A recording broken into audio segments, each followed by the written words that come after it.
Howdy, friends. Thanks for listening to the Roundup Podcast. In this season of the podcast, you will hear breakout audio from College Discipleship Conference 2024. If you have any questions related to the breakout session, please send it to collegiate@sbtexas.com. And don't forget, follow us on social media at SBTC Collegiate. Now, enjoy the podcast. My name's Craig. I'm from the Northwest. I grew up in Washington State. Currently live in Pullman, Washington, which is where Washington State University is. You guys have probably heard of the Cougs, maybe. No, UW's coming here, right, to play the national championship next week. But yeah, I grew up in the Northwest, and now I'm part of a church planting network that starts churches on college campuses in the Northwest and the Mountain West. So we have started 16 churches on college campuses since 2007. And so now I get to kind of lead training and central support for those churches. So we have this network, and we send out teams of 5 to 7, and then the staff, and then some volunteers, and they're all about 25 to 20, or about 22 to 27 when they go plant churches. And so I planted a church at age 25, and at Eastern Washington University. And so some of you guys maybe are thinking about life after college, and I don't know if church planting is a part of that, but I'll just tell you, it can be done right out of college. It's not easy, but it can be, like Chris said last night, he wishes someone would have been honest with him. I think he was talking about our videos, actually, when he was like, these videos of how church planting is so fun and inspiring. And so I was talking to him in the lobby, man, we should create some more honest videos about the other side after you've been inspired. But the cool thing is, in our story, is we've planted all these churches and sent out teams. I've gotten to see a lot of students graduate from college and transition into life after college. And how many of you guys are juniors, seniors, like toward the end of college? Or, okay, some of you are younger and more, like you're really prepared. You're thinking what really ahead. That's awesome. So yeah, I've seen a lot of students graduate, transition out of college. And well, the one thing I know from watching hundreds and hundreds of students make that transition is that the year after college it's not like you just continue on. We started calling it the freshman year of life, because it feels like as big of a transition as it was when you left home and went to school in the first place. Like that transition from living in your parents' home to living on your own was a big change, right? It changed who you are, it transformed who you are and how you see life and yourself and the world, all those things. And that happens again when you leave college. And the trouble is that college does not really prepare you for that transition. It gives you a lot of knowledge and experience, and you learn who you are, and you're changed a lot, especially if you're part of a great ministry in college. Really helps you grow up and discover who you are. But then you make this transition out of school, and really the only thing college prepares you for is to be qualified for a career, whatever career field you're trying to go into, right? And the main thing that they're there preparing you for is like, how do you get that dream job? How do you land that career after college? How do you become qualified to get the job that you want? But as you probably can guess, there's so much more to life than the job. There's so much more to the quality of your life, and especially how to make disciples and continue to be a disciple of Jesus. There's way more to that picture than just whether or not you get the dream job you're looking for. So what I want to talk about today is just how do you make this transition out of college. And what I've seen, some patterns, is I've watched hundreds of students transition out of college, and what to look out for and kind of how to prepare for that. So we'll walk through a couple of ideas for you guys here. So at our church, we used to say, win the freshmen, win the world. Or we still say that. But this whole idea that we started with, Mitch said it the first night, like that students are reachable, available and teachable, and they're sendable. That was the whole big idea why we started planting churches on college campuses. The trouble is that we found we can't win the world if we don't send the senior. So you might win the freshman, but then you have to send the senior, and you have to help them make this transition out of college. And what they're really looking for, what the questions they have to answer is, what's it going to look like to have biblical community post-college? You get that in college much more easily than you do post-college. When you're part of a collegiate ministry or you're living on campus, like there's a few factors that create deep community without having to try super hard. Some of that is just proximity. You kind of live close in life with each other in the dorms or in a house or something. Like, you're always together. And that is really conducive to the kind of Acts 2 community we see in the New Testament, right? Like, you're sharing your stuff. You kind of all have the same socioeconomic status, right? Which is like college poor, right? You're all eating the same kind of food all the time. You're just spending a ton of time together. And that helps you to build biblical community and experience transformation. When you leave the campus, that's really hard to find. You probably grew up in a neighborhood where you maybe you didn't even know half your neighbors. And that's pretty common in America, right? That you would just kind of have friends through church or sports or other things or school, but you don't necessarily live close to them.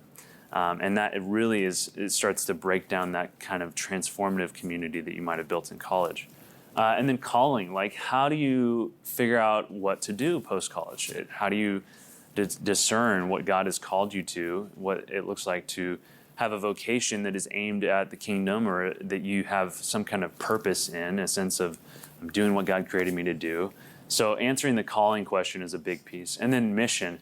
Where do you fit, the puzzle piece there? So where do you fit into the mission of God? And what is that, how do you continue to make disciples after college when life looks really different? These are all big questions that we realized students were not getting answers to when they left our church. And they had those answers in college, and then they would leave and be really confused. And here's what I call the career trap. Okay, so I'll explain this in a minute. But most people, when they are thinking about life after college, they're thinking primarily about their career. How do I get that dream job, right? That's the question you're trying to answer in college. And even for Christians, like what Chris preached last night, like, you can get in this place where you start to think about that job and your vocation as your primary calling. And the world will give you this script of like, hey, it's all about getting this job. And your parents will give you that script too. Well-meaning, they probably love you and they want good for you, but they'll tell you it's really all about you getting a job that makes all the money we put into your degree worth it, right? That's the script everyone's feeding you as you approach the end of college. And what we've seen is a lot of people prioritize the career. They don't really think much about biblical community. They really don't think about mission, and they try to figure out how to fit that all in later. So the script goes, hey, career first, community maybe, second. I'll figure that out after I figure out where I'm going to live and where I'm going to get a job. And then I'll start to figure out, like, how am I going to spend my time having fun and, hobbies and how do I make money and do all these other things that I care about. And then if that's all figured out, then I'll think about the mission and how do I make disciples. I'll fit that in my life somewhere later on down the road. And that's kind of normal, right? That's kind of, so even if you were on mission and making disciples in college, you transition out of college and this is the script that everybody's going to give you. And a lot of the time, where I'm from at least in the Northwest, maybe this is a little easier in Texas, it's hard to find a church that's going to help you break that script. It's hard to find a church that's going to help a young professional right out of college live a different script than that. Is it better in Texas? Do you guys feel like there's a lot of churches helping 20-somethings live into mission? No. Depends where you live. Yeah. Unfortunately, no. I mean, I think that, like, they'll help you. They'll give you a service to be part of, some programs to be part of. And I love the church. I plant churches. Like, I love the church. But this is a struggle for us right now in North America. So if you really want to live on mission like you maybe have in college, if you really want to make disciples and be part of a transformative experience as a disciple, it's going to be hard because the script is focus first on your career, figure out community maybe, and then figure out mission, even further down the road. And like I was mentioning earlier, one of the hardest parts about this is that we are built to do life on mission together. That's how God designed the church, right? If you read Acts 2, if you read the New Testament, they lived life together. And that's actually what drew people to Jesus, drew people to the community, was the way they loved one another, the way they lived life together. And you can't do that if you live 20 minutes from your friends. You can't do that if you move to a city by yourself for a job and you think, oh, I'll find some friends through my work or through hobbies.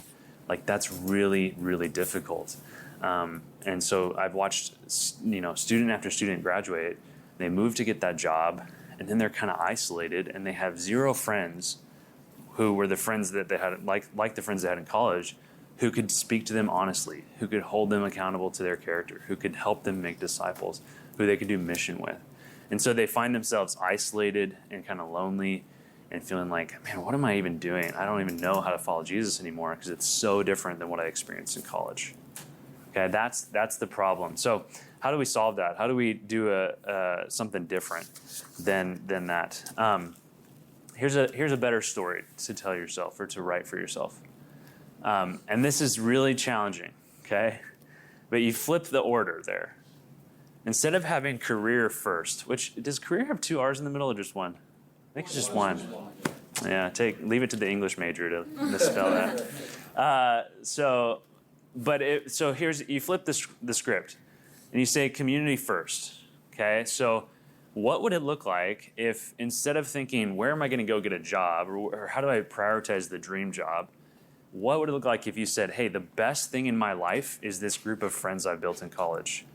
The most transformative thing I've experienced is this group of people who know me deeper than anyone else, who watch my life, who help me follow Jesus, who know my values.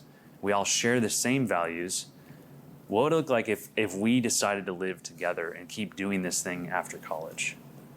Okay, so instead of saying, I'm going to go find a job first, and that's probably going to make me move to a city by myself, or I'm going to go live somewhere close to my family, what if I said I'm going to try to live close to my church family, the disciples who know me best, and we're going to live somewhere. We're going to prioritize living together and doing life together on mission, and we're going to figure out how we make disciples post-college together, and then I'll find a job wherever that is, wherever we can do life together. And I'll trust that if I don't get my dream job, or if it's not perfectly aligned with my degree, that God has a way of working that out because I'm prioritizing the things He values most. Not to say that God doesn't value your career or your vocation. He does. But I think He's designed us to be a people that look different than the world, right? And the church is supposed to be a higher priority for us than even our careers. So this is really different than the message you're going to hear from your university. They're preparing you for a career and trying to get you the best outcome out of that degree. This is different than what your friends are going to do. This is different than what your parents are going to suggest. It's not. If you did this, you'd look like a weirdo to most people around you. Like, wait, you're going to say no to that career because it would require you to move there by yourself, and you don't want to do that? Like, that's what you do. That's the American dream. That's what we do. No, I'm going to stay here because this is where my friends are, and the way that they help me follow Jesus is more important than my job. So this is an idea. This quote at the bottom is actually from J.D. Greear, Summit Church. You guys familiar with J.D. Greear? So he tells his students, you can get a job anywhere, but building a family on mission is much more difficult. So go somewhere for the kingdom of God first, and then figure out a job second. I want to leave lots of time at the end here for questions and stuff, because so much of this requires us to personalize it and apply it to our lives. So I want to make sure we have time for questions. But a few more thoughts for you. So again, let me just emphasize this one more time. Tell us a few stories. I've watched friends and students I've discipled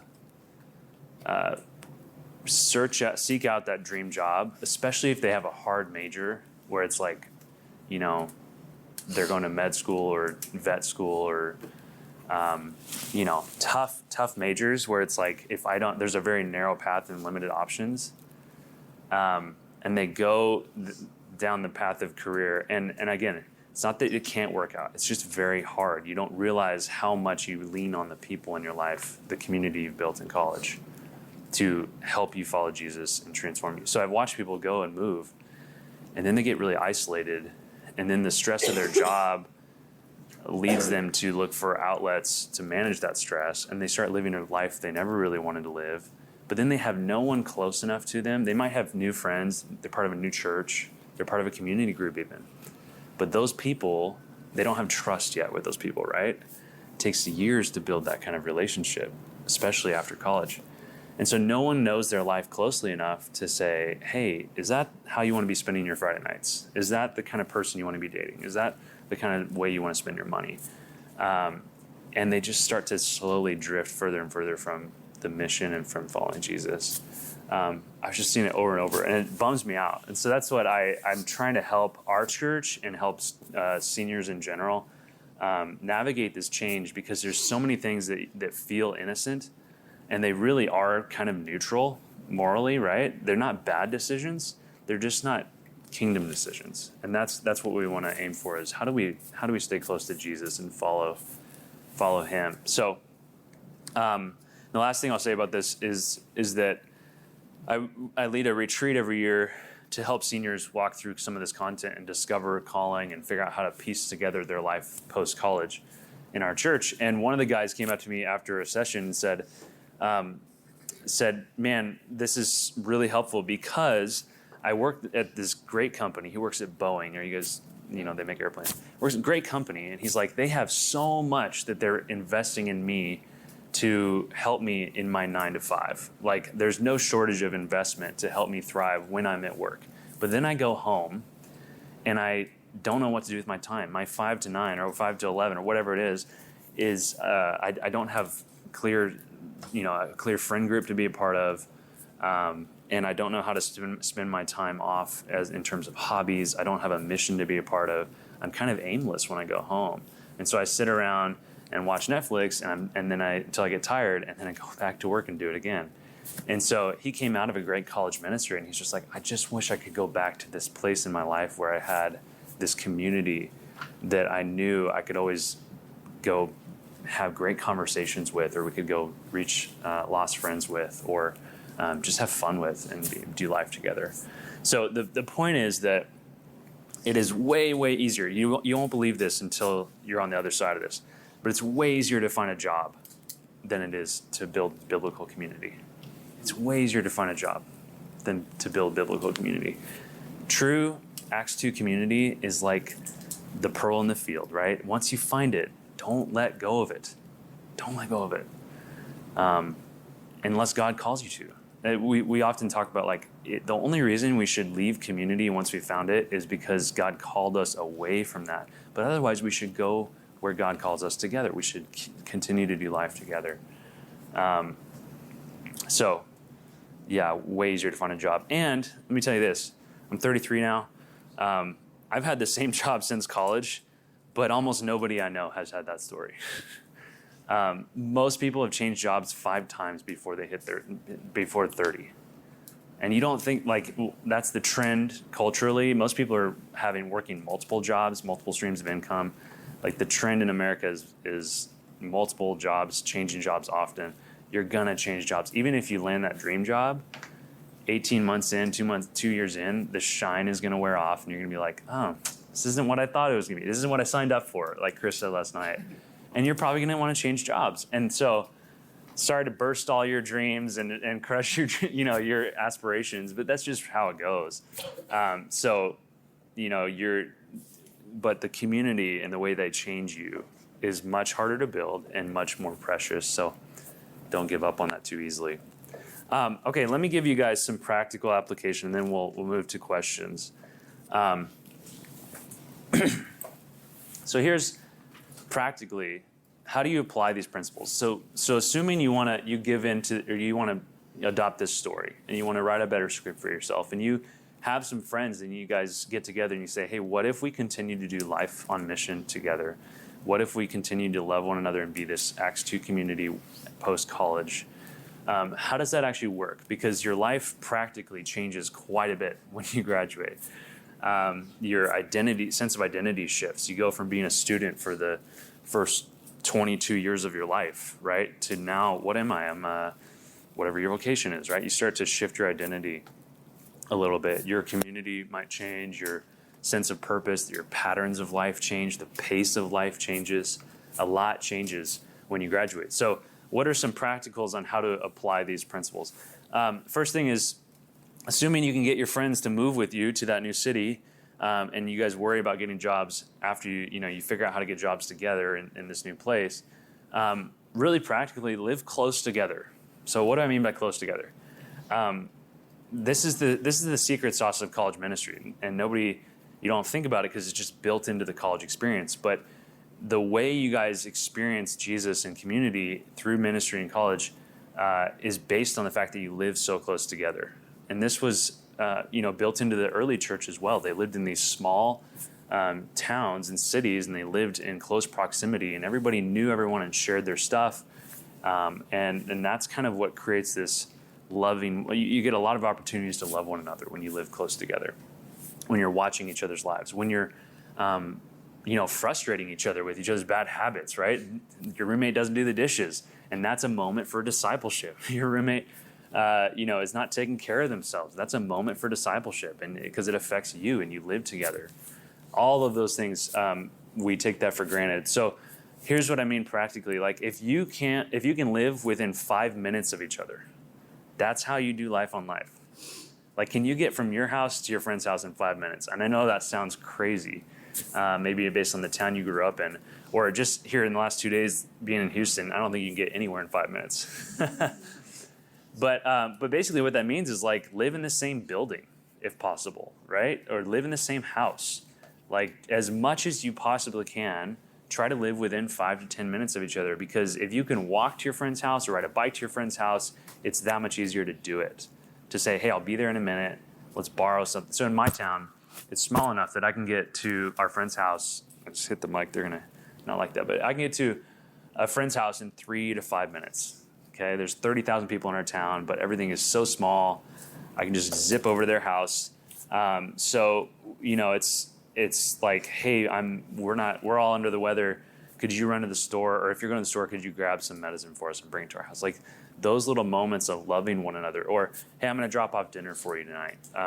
Like these little things are so much easier to love one another the way that we see in Scripture when you live close together.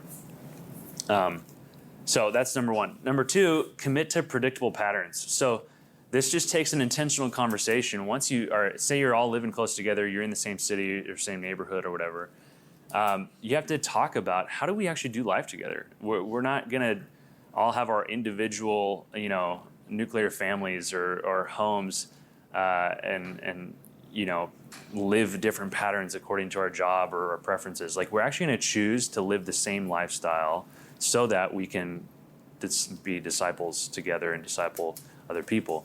So this might look like, hey, we're going to meet every morning, or we're going to meet 3 times a week to read the Bible together in the morning before work. Or you come to my house, we're going to read the Scripture. Or we're going to have dinner together every Sunday night. Or we're going to work out together. Or we're going to go on a walk at lunch. Or we're going to have lunch together. Like all these things where you say we're going to commit to these patterns because that helps us do life together. That's you built into college, built into the ministry you're part of. You have to choose that post-college. Otherwise, it's really hard to be a disciple. Number 3 is find a new pace. So the pace of college ministry and the pace of college life is really fast, right? You're involved in a lot of stuff. You're always go, go, go. You have a lot of energy. After college, your energy starts to slow down. You have longer commitments like work day, right? You're in one place all day at work. You have more responsibilities to take care of. And so your pace of life slows down. And also the pace of ministry slows down. You have to get used to the fact that, like in college, you might meet someone in the fall, and then by spring, they've met Jesus and they're getting baptized, right? I don't know if that happens in your ministry, but like that's the story for a lot of freshmen in our ministry. In post-college life, most people decide to follow Jesus before age 25. About 75% of people decide to follow Jesus before 25. So post-college, if they haven't already followed Jesus and you're meeting a lost friend, it may be years before they decide to follow Christ, right? You might be reading the Bible with them for a year before they're like, I'm starting to get this, because they're just more cemented in who they are and the way they think. So adopting a new pace of life, both for your patterns as a disciple and how you do community, and also for mission, just accepting that things are slower and they take longer. That's been a hard transition for a lot of our people, where they're used to seeing a lot of life change, and then it's just a lot slower. So number 4, don't wait till you graduate. So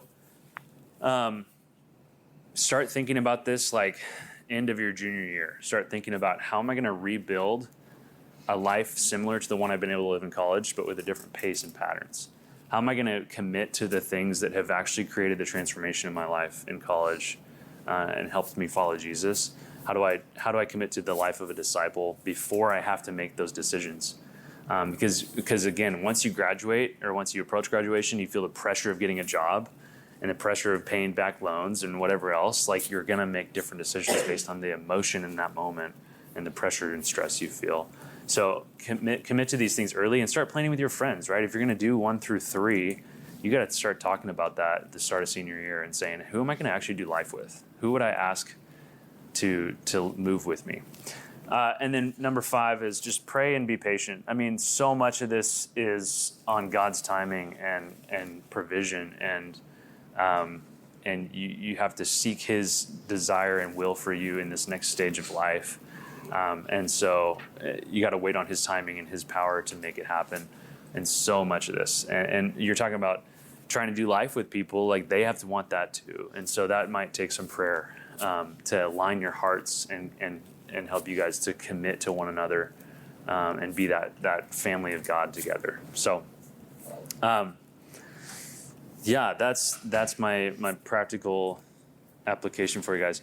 I know this is probably, I don't know if this is new to you guys or it's challenging for our people, and I feel like we preach mission pretty hard, and so I mean, maybe not as hard as Steve down there. It's pretty convicting, but yeah, is this new for you guys? Yeah, we just discuss and have a conversation. I'd love to help apply this to your situation a little bit, so that you can start to internalize it and apply it if it's making sense at all. But questions you might have? What was that church grant network? The one that I'm part of, it's called Resonate in the Northwest. Yeah, Resonate Church.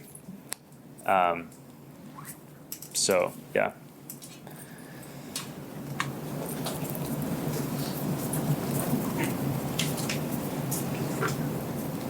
Not really a question, but I think it's new to see like the Acts 2 approach. When I walked before with people, but in a like an adult setting. Mm-hmm. I think a lot of the approach in our college campuses was like, why don't we do this? We have the time and between our classes and whatnot. But in like you say, to that in between 9 and 5, that is interesting. It's really hard. So even my life. So when I graduated, I came on staff and was doing college ministry. So I was living kind of like continuing the college pace and lifestyle, even though I was married, and we'd have freshmen in our home, 3 nights a week doing community group with them. And then we planted a church. And so it's a similar thing. Like, we're trying to reach students. We had our first kid the first year of church planting, and that changed our pace a little bit. But we still had, people in our home multiple nights a week, living life on life with our staff and the students. And then when we moved back to Pullman, my role now is like mostly leading staff and leaders. And so I'm not around lost people as much. I'm not around the students. And so figuring out how to do Acts 2 community has taken like 3 or 4 years of practice. Like, it's been a hard change. I've had to do this transition from 29 to 33 instead of 22 to 26, like most people might go through, right? So I feel like in the last year, with a couple families, we've discovered how to do this on the family side of things. But it took a few years of like I said, intentional conversation, committing to one another, inconveniencing one another. Like, if you can't inconvenience people in your community, then you're not really breaking into Acts 2 biblical community. You have to be inconvenienced and inconvenience others to really live into discipleship. Because that's what it takes to really see someone's life and help them walk with Jesus. So it takes a lot of conversation and commitment. Yeah. Hi, this is my friend Logan, and he's Hey, Logan. mute, so he wanted me to read this out to you. He said, I literally live down the road with my friends and just very much agrees with you that like living like your friends is like really good for your community. Yeah. That's really good. Thank you. It's really good.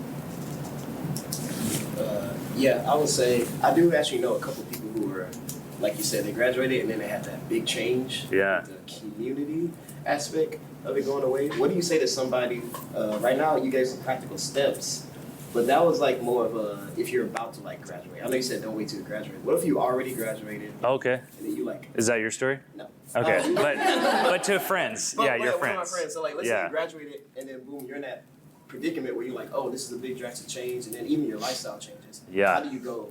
What do you go from there? Yeah. So, I think if your church isn't set up to address that problem, I think I would ask if you're part of a church, I'd ask my church to help. Say, I just ask for help. I need help to walk with Jesus in this season of life. But then I think the most practical thing is to find 2 other Christian friends and commit to reading the Bible together, like a couple times a week. Maybe once a week to start if you're not already doing that. But build a habit of reading Scripture together. That'd be the most, like, have a meal in Scripture. That's the most basic, I think, place to start. That's the most countercultural Christian thing you can do, and kind of a baby step. What would you say to your friend? How would you help your friend if he's feeling isolated and like doesn't know a lot of people moved out of college ministry? Well, now that you told me, I'll just tell them what you said. Yeah. But before, I guess I really didn't have too much of an answer Yeah. to that. I never really experienced that before. Yeah. But if I did say something, it probably would be something similar to what you said, to find those group of friends, because he does probably have them. Yeah. So, yeah. Yeah. I think that, our culture is so individualistic. And that's one of the darkest parts of American culture is that transformation requires transparency. And so transparency requires trust, and trust takes time. So you have to be around each other. It takes a long time to build, and it requires a lot of time. So you have to be around each other a lot. And so individualism leads us to think, I can be this lone ranger. I can do it myself. I don't need a lot of people close to me. But you need people close enough that they can tell you when you're not being true to the call of Jesus. They can tell you when you're, they can encourage you when you're discouraged and feeling stuck in certain things. So not just to challenge you, but to lift you up, right? Like that requires closeness. So yeah, good question. Yeah. What if we have a community, we have a church community and whatnot, but we also feel like, there's not anybody in said community that we can reach out to and be like, hey, can we do this together? Can we live together? Can we move together? What would you suggest then? Yeah. I would, if I had some time before I had to move, if I had a job lined up and I was going to move to a new place and I really didn't know anybody there, I would start dating churches. I would start looking at churches and going and build experiencing the community a little bit, asking these hard questions like, hey, here's the kind of discipleship discipleship I've experienced, and I want to try to build this in my new season of life. Do you know anyone doing that that's around my age? And just ask, who is here that's trying to live the kind of life I'm living or I'm trying to live, and just try to build some relationships with people in that new city, that new place. That would probably be a good alternative. And then what I told a friend who's considering moving. She's on our staff, but she's 28 and single, and she's like, I kind of want to move to New York City, and it's the only time in my life I could do that. And I'm like, well, okay, yeah. I was like, I understand the desire, and I'm not going to tell you God's not calling you there. He might be. But if you're going to do that, here's my advice as a friend and pastor. Get into a church that you resonate with, that you connect with, and then find a community group of your peers, and then be the weirdo who says, hey, who's totally transparent and vulnerable. As soon as possible, show them who you really are. Take that risk, because the worst case scenario is they're like, well, that's a lot. The best case scenario is that you make a friend like that who you can really trust. And that's what you need more than anything. You need someone who you trust, they trust you, and they can tell you, they can speak honestly to you. So find a way to build trust as fast as possible if you are going to move to a new city alone.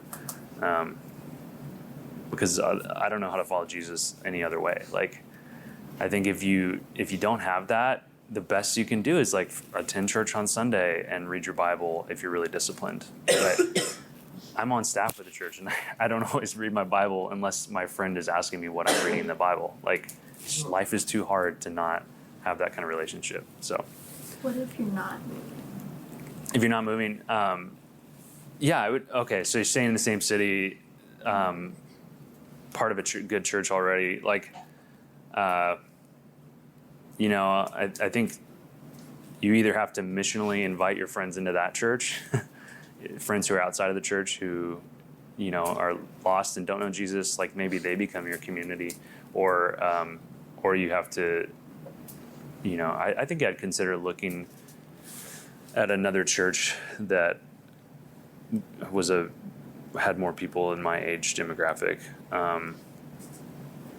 But that's always a conversation. If I were in that position, I would avoid that if possible, because I think commitment to the local church is really important. But if you feel like that's where God's leading you, that's not out of the question. Just do that in a way that honors the leadership and the people who've invested in you, right? So it's like talking to your parents about, I think I'm gonna, or you should sit down with those leaders and say, I think I feel called to this kind of life in discipleship, and they're gonna love that, but they would want to feel honored by, like, you saying that might mean I have to go to a different church, and so honoring them by getting their blessing in that would be a good move. Yeah. So I have an understanding of, like, sometimes we have a certain community for certain seasons of our lives. Yeah. God kind of prunes people out of our lives. Just not for any bad reason. Totally wise. Just to prune to then create something better out of it. So how do you discern whether what the community you have should be what you continue on life with, or if it's time to follow God, trust God to find your community? Yeah, that's a great question. Yeah, and I've watched a lot of, I think that's been one of the things I maybe if you were to ask me 5 or 7 years ago, I would have had if this sounded simplistic or like black and white, there's gray in there. It's more nuanced than that. But I think the thing that what Steve said earlier, you don't get a vote, is there's certain situations that doesn't apply. God does give you a vote on some things, but in general, I think we try to make more votes than He gives us. We try to design our lives and choose things for our good individually more than He really asks us to. So I think, like, if you were to say, I think it's about priority, right? So going back to the order of things, I would just be careful if your priorities are leading you to make decisions that are mainly about your good and not the good of those who depend on you or rely on you, because life in the kingdom and the church and on mission is, according to Jesus, the higher priority over your individual story, career, well-being, like success, all that stuff. So I think if your priority feels like career success and accomplishment, that'd be a yellow flag or a red flag to me, if that's the thing leading you to leave the community you're part of. So I think you shouldn't guilt your friends for making decisions to move on, but I think you should woo them to say, hey, I want to make sure that you're taking this next step in your life based on biblical values and not just worldly values. So I think people come and go in our lives, and we shouldn't try to prevent that all the time, but we should be discerning about those decisions, and they should be made in community. Most people make those big life decisions in isolation, maybe for themselves or with their nuclear family, and they don't really consider, what does my church think about this, or what does my church family think about this, and that's, I don't think that's how God designed the church and discipleship. So, yeah. A helpful book is called When the Church Was Family. It kind of has a similar principle of like most people, in America, even American Christians, think about life decisions like who I marry and what job do I take and what car do I buy and what house do I buy as an individual thing. And the book basically says that God reorders all of that. And so if Jesus is Lord and the church and the mission and the church are primary in our lives, being a disciple of Jesus is primary in our lives, then it should go, what does my community say? What does God say to me individually through prayer and Holy Spirit and the Word? And then what do I think about this? So that's pretty radical to say, like, I would go to my community that I trust and listen to their advice on my life before I even start to pray about this and get emotionally invested one way or the other. Does that make sense? Because most of the time, once we're emotionally invested in a decision for our lives, it's really hard to tell someone to not go that way. Like they're going to listen to your advice. They might hear you and go, oh, okay, thank you for the advice. And then they're going to do whatever they're already committed to emotionally. That's just how people make decisions. So it's pretty different to say, like, oh, I'm going to ask my community before I even get invested one way or the other. So anyway, other questions? Do you have any experience dealing with, I know you talk about the transition out of college, but what about people who are in graduate school? Have you had any experience with people like that? Because you're not really with the 4 years because your classes are more in the evening, but you're not really. Yeah, you're like in the middle. Yeah, that is a weird in between. Yeah, this is about me. Okay, yeah. Yeah, I think it's a similar transition. I think a lot of the same things apply because of the pace of life changing, and you feel like more like a professional than a student. But yeah, I would probably apply the same principles, even though you might have a little bit more structure. But I would say, like, you probably treat grad school kind of like a job, and you're going to have limited availability and time, right? Like, especially if you're working a job and going to grad school. So, yeah, similar thing, like change of pace, but try to maintain deep relationships. And like I said earlier, if the least you can do is read the Bible together, have someone ask you what God's teaching you, be around lost people. Like if that's the minimum of what you can do, like the IMB guy said this morning, like in other countries, you don't have church services on Sunday, you don't have community groups, you don't have activities. Like if you can just get together, read the Word, have someone ask you what you're learning in the Word, and be around lost people and pray. Like if you can do those 4 things, that's gonna take you further than a lot of other stuff the church might provide. But yeah. I was gonna ask kind of about like community college. So I'm from Jackson. It's like an hour south from Houston. So like the college and everything is like in the same hometown. Like it's about 5 minutes away. And I'll be graduating in May with like a 2-year degree, but that college is like specifically for like 2-year degrees. It's not for like a 4-year one. And I have like a great community in like church and everything, but I feel like it's time to like branch out. And I also have the community there. So how would you know like which way to go? Yeah. My college is so little, so it's like I still live at home, but I've never really had that experience of like moving out. Like and you're feeling like that might be a next step in your life. Yeah. So I think, do you have a group of friends about your age that are staying in town too? Yes, I have like a really good like church community and like Bible studies and stuff. Yeah. Then I probably wouldn't change very much. Yeah, I mean, I think that it sounds like you're in a good spot.